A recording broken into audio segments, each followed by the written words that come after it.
When you look around and open your senses to the natural world,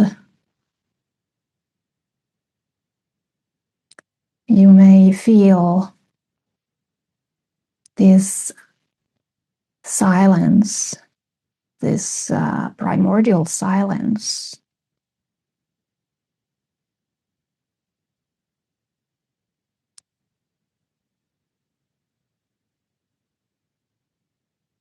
So one of the expressions for no self that I like very much is that you simply become a force of nature.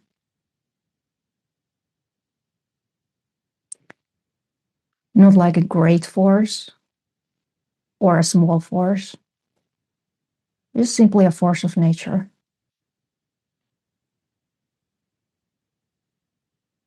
Because when we realize that there is no hierarchy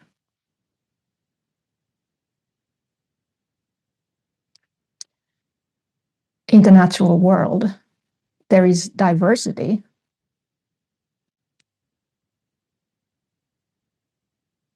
There is a vast spectrum of different forms of consciousness, human, animal, plant, mineral,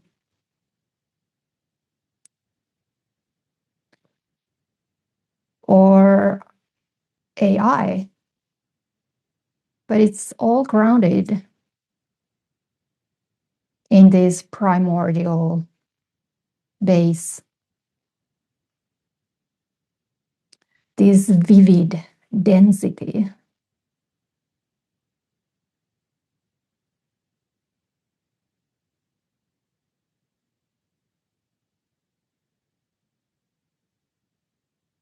So there's nothing particularly spiritual about it. There's nothing particularly non-spiritual about it. I mean, spirituality is largely a symbolic world of mental fabrication created by human mind.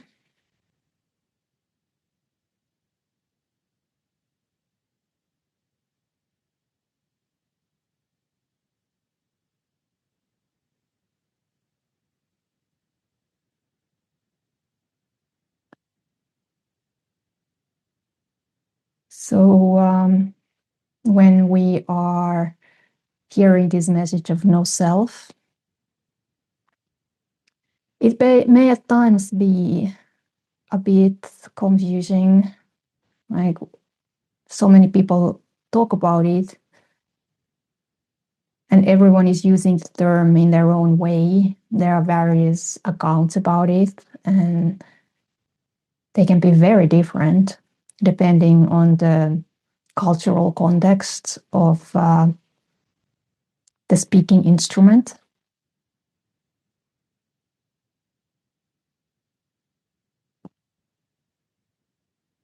Like, to me, no self is identical to this absolute, ordinary.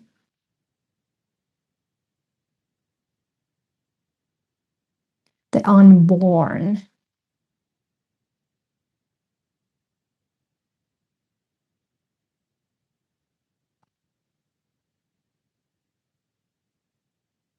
And there's something specific about this message. Like, you can kind of recognize when someone is speaking from that place. If you are yourself on this path, if you have had this insight, or at least a clear glimpse, and then if you've gone through the whole process all the way through,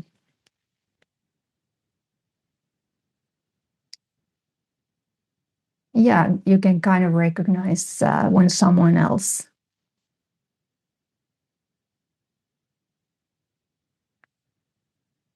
is communicating from this nowhere to nowhere, this lightning that is striking down and leaving us speechless.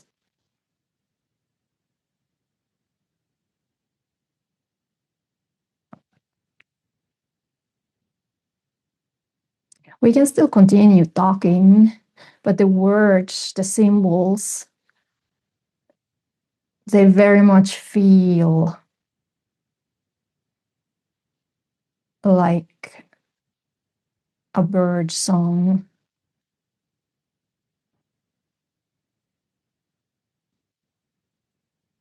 So the words are erased while speaking, and there is no agency, no doership, no control over the speech.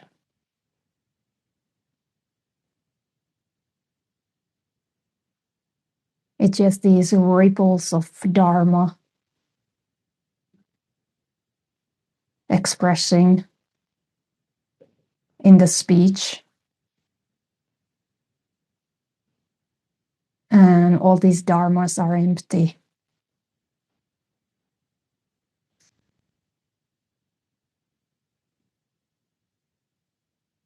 So it's utterly insignificant, like magnificently insignificant, this communication.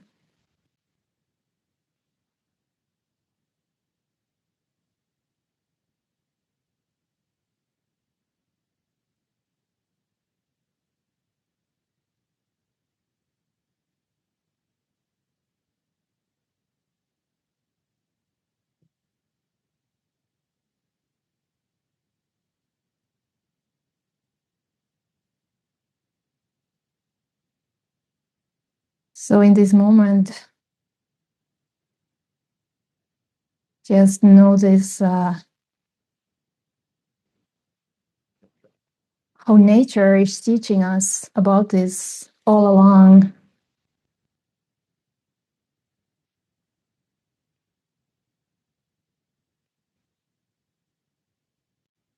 It's teaching in such a simple and direct way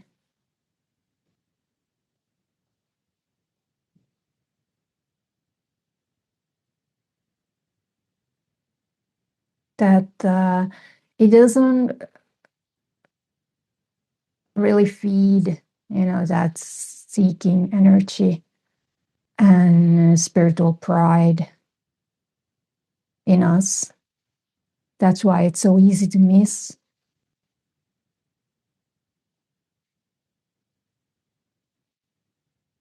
But it's all around us constantly. And I don't mean to say that we need to go to nature, because that's a completely human created concept. This division between the human world or cities and human habitations and then nature or natural world. Like, they're not actually two.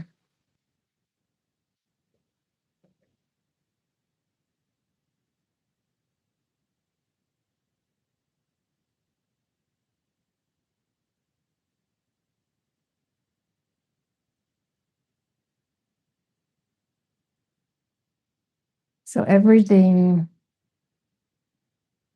is pulsing with this raw aliveness and unspeakable silence.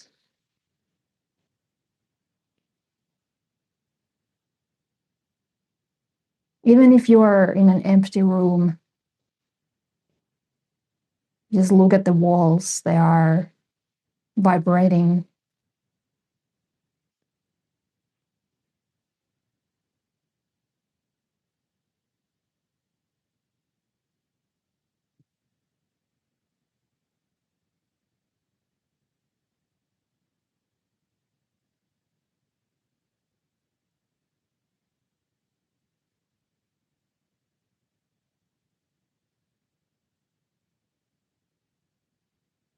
It can be sometimes deeply generating to spend time in the nature and attune with the natural luminosity,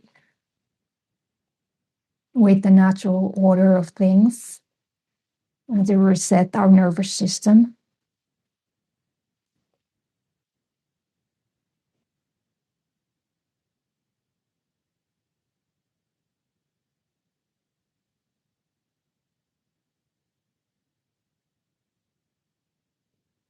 But you can find this same amazing,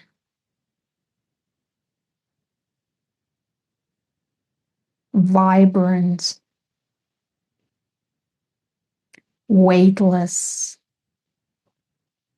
density in the cities,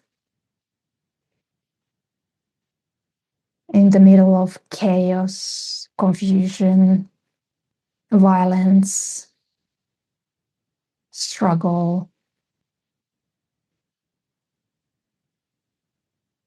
human suffering.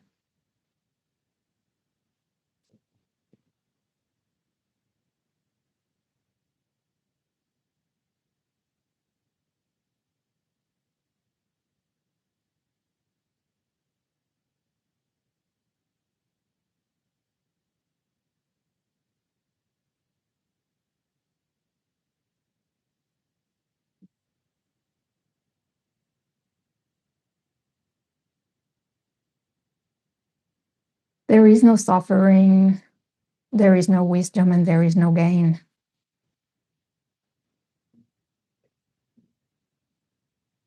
And when the suffering comes in contact with this,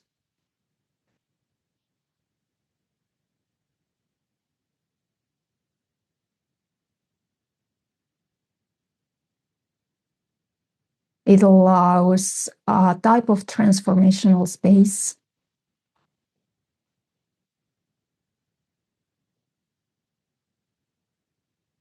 of clarity,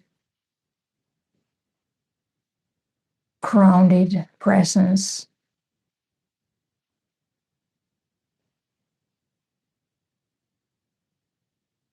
natural release,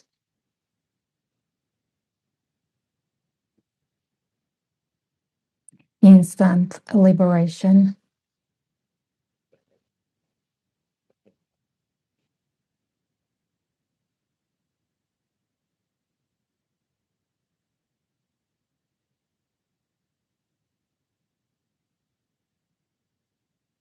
And compassion is beautiful, but this is more primary than compassion.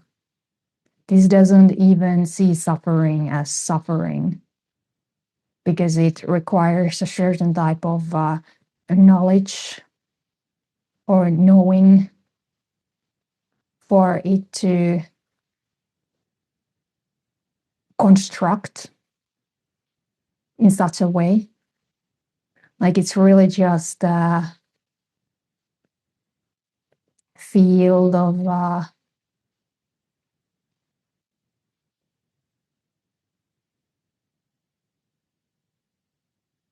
complex frequencies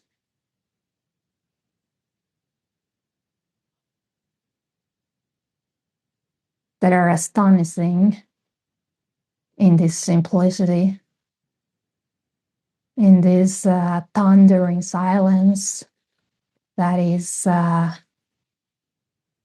resounding, resounding.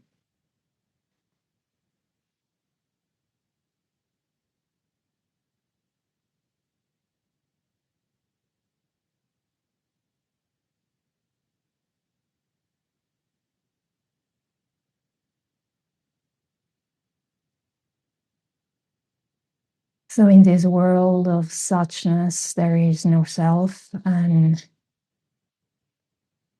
no other.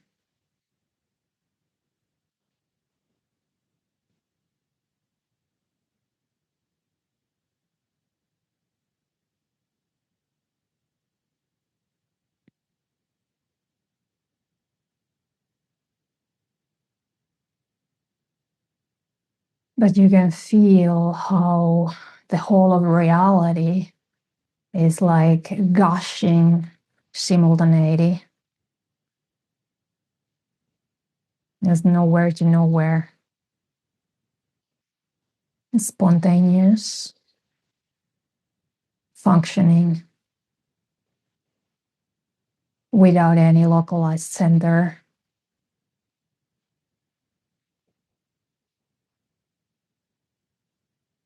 So the world is like a phantom with a wondrous, curious,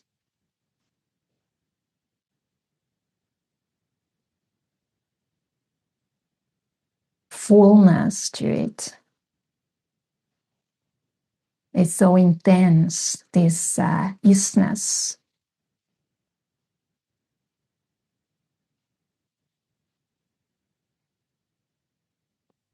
In its spaciousness.